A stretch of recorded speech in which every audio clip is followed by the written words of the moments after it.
साथियों नमस्कार। आज एक बहुत ही इंटरेस्टिंग और सार्थक टॉपिक, राष्ट्र निर्माण में ऑल इंडिया सर्विसेज की भूमिका, अखिल भारतीय सेवा की भूमिका। भारत में 3 प्रकार की अखिल भारतीय सेवाएं हैं। IAS Indian administrative service, IPS Indian police service, IFS जिसका गठन 1966 में हुआ था, Indian forest service.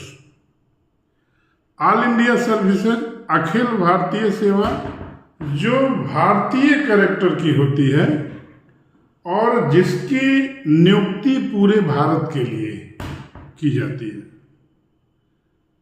All India services के सदस्य नियुक्ति के बाद अपनी रैंकिंग के अनुसार प्रत्येक स्टेट को उनकी जरूरत के अनुसार, कैडर के अनुसार दिए जाते हैं। अखिल भारतीय सेवा के सदस्यों का प्रशिक्षण भारतीय प्रशासनिक सेवा अकादमी मंसूरी में दिया जाता है।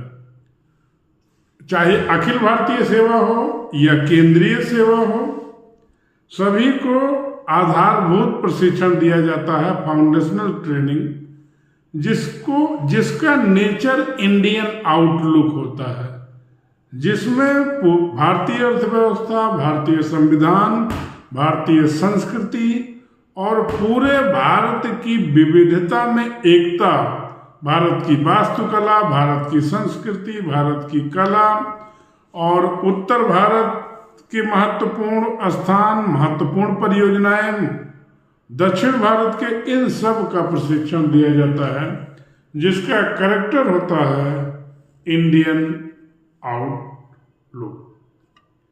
अखिल भारतीय सेवा का वर्णन संविधान के अनुच्छेद में 312 में किया गया है। 309 से लेकर के 312 तक केंद्रीय सेवा, अखिल भारतीय सेवा, उनकी नियुक्ति, इनका प्रबंधन, इसके बारे में बात किया गया है। बहुत महत्वपूर्ण विशेषता है कि केंद्र सरकार अखिल भारतीय संघ लोक सेवा आयोग अखिल भारतीय सेवा की नियुक्ति करके उसकी लिस्ट केंद्र सरकार को देता है और केंद्र सरकार पुनः इन्हें राज्यों में वापस कर देती है।